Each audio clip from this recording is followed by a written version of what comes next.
We're gonna try and break this down try and break this down kind of simply. So, what I'm gonna do, I've seen this a lot. I've had to help a few people with this. Is we're gonna break down how Paragon boards work, because there are 3 main methods of doing a Paragon board, and a lot of people get very confused when they first start. I have a high level player that a month ago when I just started playing with him, I had to like explain to him like, hey, you didn't just buy everything in your Paragon board, right? You have like 200, I think it's like 220 or 225 Paragon points in total you can get between level up and between 200 from leveling and 20 from, ooh, is that a world boss? 20 from, no, it's a Legion effect. Oh, boom. Ah, but that is a world boss. Okay, I have 17 minutes to get this video done. 17 minutes, we're on timer.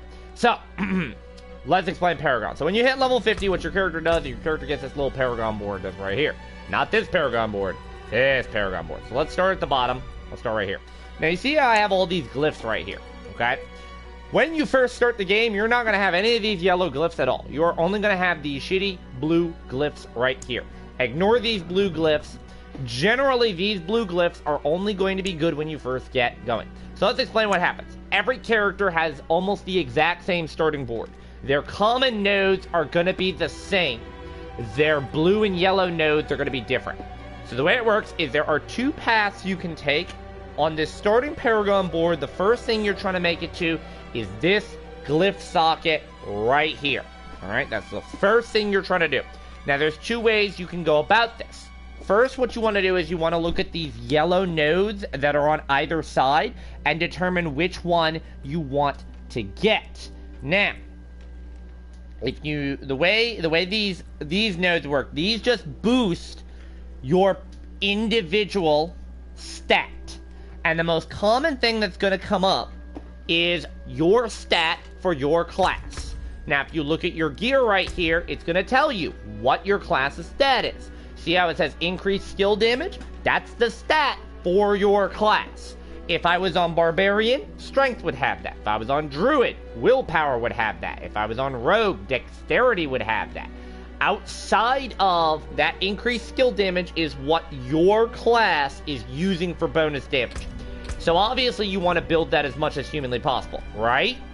Well, yes and no. We'll get to that. So, you want to start looking at you always look at your yellow node first. This is damage and maximum life. This is resistances and maximum life. The second effect is always going to be shared in both builds. It's just that top effect. That top effect will always receive a bonus if you can meet another statistic.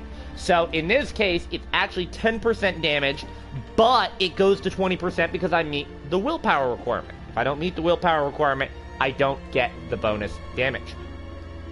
Now, that doesn't mean you go out of your way for the willpower. You're going to take this no matter what. It's just that when you get enough willpower, you'll get that little bonus. Now, generally, you're going to have nodes that are relatively the same, so it doesn't matter. You're just looking to take these blue nodes if you can, because these are little stat buffs. 2% life, 5% damage. These are pretty good. Now, you're going to work your way up to this glyph socket, all right? You have to purchase this glyph socket, by the way. It doesn't work by, you can't just purchase this intelligence node right here, and then you get that for free. Nope, you have to purchase it. You have to waste a point. But by doing so, you can socket a glyph in there. So you look at your glyphs, and you would say, well, I don't really want to do anything. You don't really want to use these blue ones unless you absolutely have to. And the reason why is these blue ones don't give you bonuses.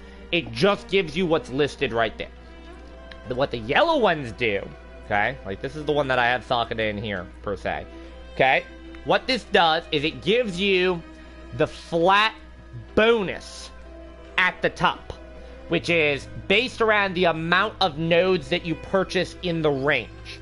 So, the glyph being in the socket will not give me any bonus unless I meet either of the 2 requirements.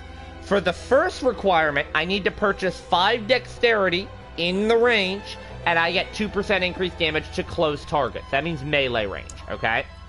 So, if I buy this, and I buy this, that's 10 dexterity. If I buy this, then that's 17 dexterity, right? I have this, okay, then that's 23 dexterity. If I buy this, right, you see how that goes. So you buy a certain amount of dexterity, you'll get more bonus damage. I have this one node for dexterity right here that gives me the 2% damage. And it shows you on the node, hey, it's giving you the bonus damage. Now, why, realistically, you could just socket anything in here. Why have I socketed a dexterity node in here? Well, the reason is there's a lot of dexterity that's around the node. Generally, what you want to do is you want to look at this little diamond shape that you have around it, right? You want to look at this, and you want to count what is the most plentiful, right? Generally, your main stat is, here's intelligence, here's intelligence. These both give you 10 intelligence. So you say, well, I could just sock a lot of intelligence in here and I'd be fine, right? Well, not necessarily. Look at what else gives you intelligence. I have 1 intelligence, 2 intelligence, 3 intelligence, 4 intelligence, 5 intelligence, 6 intelligence. There's 6 intelligence nodes right there. That's a lot of intelligence, but I'd have to buy. They're kind of spread out. Look at where dexterity is. I have 1 dexterity here that I'm going to have to get to go up the tree. Dexterity, dexterity, dexterity. If I upgrade the size, dexterity.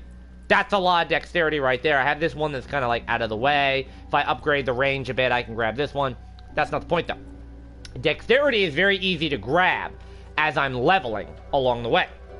If you meet the bonus requirement that they want you to hit a certain amount of dexterity in range here, you get your bonus. The bonus doesn't scale with you. The reason why this becomes important as you're leveling is this is going to be one of the primary methods of leveling your Paragon. I'm going to explain that. We're still not done explaining what Paragon is in the basic form. So let's say you have this glyph socket, right? You just put something in here because you don't have a lot of options. What do you do next? All right, once again, you're going to look at your 2 yellows right here, and you're going to see which one you want to do. Now, if you notice, I went for armor. I did not go for the armor, even though I can meet that requirement. Why didn't I go for the armor? Well, I wanted more damage. I didn't need the armor. I wanted the damage more.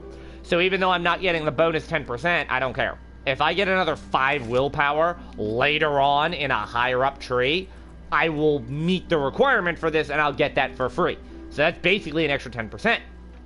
I just chose whichever one I wanted to do and I'm going up. So what you want to do is you want to get to this board attachment gate. When you get to a board attachment gate, this is where you have a very big decision to make, okay? And this is how some builds work. I'm going to show you another build. You're going to get this. It gives you 5 of every stat, and it lets you preview. When you preview a board selection, this is what it does. It shows you the legendary node and the yellow node. Now, ignore the rare nodes. The rare nodes don't really matter. What you're doing is you're looking at the legendary node to see what fits your build. So, for an example, this one right here is only going to be good for shadow builds. If you're running a full blood build, you don't really want to do this. There's no reason to. If you're a full bone build, you don't really want to run this. So you wouldn't run this board, right? You might look at the rare nodes and say, oh, well, the rare nodes might... No, it's not, because look at the rare nodes. They're all shadow. The only one restorative there. I mean, you're really going to run this board for the restorative rare node? I don't think so. Another example, okay? This is Bloodbath. This is a blood build. This is attacks that are guaranteed to overpower, which, again, there's a couple of blood skills that are guaranteed overpowers. Bone doesn't have a guaranteed overpower. Shadow, I think Shadow has like 1. I might be wrong on that. I don't think they do. Whatever. Blood has at least 2 that I know of, because Blood Lance has 1, Blood Surge has 1. Okay, and they're both reliable. Plus, there's your Blood Passive that has 1. They have 3. Blood builds obviously want to run this. So if you're a Blood build Barbarian, I'm fucking retarded. Necromancer, you run this. And again, look at your options in the rare nodes, and they're not really great. Like, your Powerhouse is a nice bonus, but none of those are really great. Okay? Blood begets blood. This is blood orb builds. Again, this is more of a blood-based build. Bone graft. Okay, now this character is a bone necromancer. So, let's look at this. You hit preview. Now, what happens when you hit preview is you would be attaching a board right here. Now, this is a Minion Mancer, by the way. So, this is the legendary node that I have because this is a Minion Mancer. It's bone and minion, but I want to have that. Now, I can't attach it yet, so I don't have to worry. So now what you want to do is you're trying to determine what is the most valuable to you as the player. Is this legendary node the most valuable thing? Or is this socket the most valuable thing? Because remember, your starting socket is always going to be dexterity based or your main skill based. So if you have a glyph that requires dexterity that's pretty good, you don't really need that glyph socket right away. If you notice here, I have something that's based around intelligence, and I haven't leveled it that much. You might look at me and say, why? Well, because I'm trying to get the legendary node. That legendary node is more powerful to me than actually leveling the glyph. This is where the next style of play comes in. So obviously, when you pick your first board, you're trying to pick whatever legendary node is most valuable to you. So, if you are a Summon Mancer that uses minions, you'll want the one I have. If you're a Summon Mancer that uses a Golem, you want this. If you are a Corpse build, you want this. Although I really wouldn't make this like your primary choice in any scenario. Like, a dedicated Corpse build, I wouldn't even make that your node. This is a better option in that situation. But again, I wouldn't really make this my primary board either. If you're Bone, you run this. If you're Blood, you would run this. This is kind of a secondary for Blood. If you're a Shadow, you run this, right? That legendary node is always the main reason. So what you're not looking to just buy this entire board and then say, oh, what do I do next? You always want to go up to the next board. Now, this is where how you build your board starts to play a part. You can see all of the available glyphs that are available to you. The only exception, there are some legendary nodes that you have to find, or legendary glyphs that you have to find, that aren't shown here. But all the ones that you can see, you'll be able to see them here. So you'll be able to determine, okay, if I'm a full minion build, right? Well, I want this. I don't want this. I want this. I don't want this. I might want that. Right now I have, remember, I have 2 slots taken up that I know I want. So maybe. This is another maybe. This is another maybe. This is another maybe if I'm playing Shadow. I don't want that. I don't want that. This is another one that I want. So that's 3, right? This is another maybe. This one right here is another maybe. This one right here I don't want. This one right here I don't want unless I'm Shadow. This one right here is a maybe. This one right here I want. That's 4. So I know I'm going to want at least 4 sockets, right? So if you notice, that's why when I positioned my board, I positioned the socket closest to me, even though I want that legendary node. Now, if you're building around sockets, then there's another school of thought, which is, okay, I need to spend all of my points and I need to just gobble up and get the bonus. The downside to this strategy is that can be very expensive early on. This legendary node is essentially an extra key passive to your unit. You definitely want to get that. On your first board, you always want to make sure you do 2 things. You want the glyph socket, and you want the legendary node. Now, once I have this legendary node, I don't need to level anything else. I can then turn around and start buying stuff around the glyph socket if I want to. Now, I have a board right here.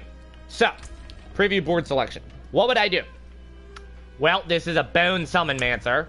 I would probably be running Bone Graft here. Preview. Now, I know I need sockets. I need that other socket. Remember, I'm going to want at least 4 sockets. Meaning, this is probably the board selection that I would do right here. If I can get access to that legendary node, that's great. But again, I need the sockets more than anything. You have to determine if the node is what you're going after. Generally, I would say this. Your first 2 boards, you want the legendary node. You want the socket. After your second board, if I wanted a node, let's say right here, I wanted to grab another board, okay? Let's pretend I put this in place. Let's come over here. And let's pretend we put something. Let's say I look at this board. If I'm looking for an extra socket, what I wouldn't be doing, I wouldn't be looking at the legendary node. I would be looking at the proximity Okay, this is relatively close. But what you want to look in is you want to look and see. Now, I know I need something that has willpower. So I'm looking at the range here. There's a willpower. There's 1 willpower. There's 2 willpower. Where else is willpower? That's intelligence. That's intelligence. There's a couple of willpowers right here. This might be good if I want a board that needs willpower. I wouldn't be using this. Why would I preview this? That socket right around the same distance, but look, there's a lot more willpower in range. Here, I see 4 nodes right away that are right here. So maybe I go for willpower on this board. Okay, check your next board. Preview this board, right? The socket's in the middle. I definitely don't want that. It's going to take a lot longer to get to. Okay, let's preview this board, right? Socket, I can rotate that. Let's rotate that closer. That, meh. That's meh. I like the other 2 boards a little bit better. If I'm specifically going for willpower too, I'm not really seeing a lot standing out to me. Seems like I'm going to have to spend a lot. I wouldn't want to do that board. You see, if you're specifically going for sockets, you want to look at the surrounding thing to socket. You have to plan your board out a lot more than normal. So, that's what you call the socket strategy, where you're trying to get glyph sockets, and then you want to take your points and you want to gobble up anything in range that's going to buff your power. By the way, just a fun fact, once you have that requirement met in the range, where this one says, hey, it needs 40 intelligence, you do not want to focus on buying anymore. You just want to hit that bonus and move on. Because 90% of the time, the primary node at the top isn't very good. The primary at the top isn't good. It's the additional bonus you're going for, where you have to meet a certain requirement. And most of the time, it's going to be for your main stat. It's going to be for your main stat. There's a few exceptions, obviously, like we talked about, like, okay, this one right here requires dexterity. This one, no, that's intelligence. Wait, never mind. Hold on. This one right here, this is dexterity. So, if I were to have this one right here, by the way, I would re-socket what I had in my primary spot for that. But when it comes to legendary nodes, you're going to be doing something very similar. Let's say you don't give a shit about the sockets, okay? Let's say I want Golem. I'm going full summon, right? So, it's right in the middle. There's no real way I can cheese it. Probably the easiest way I could cheese it is this, because it's much more of a straight line approach to that node by going there, and then I can just move on. Once I've gotten the legendary node here, I would just work my way over here, and I'd put another board up there.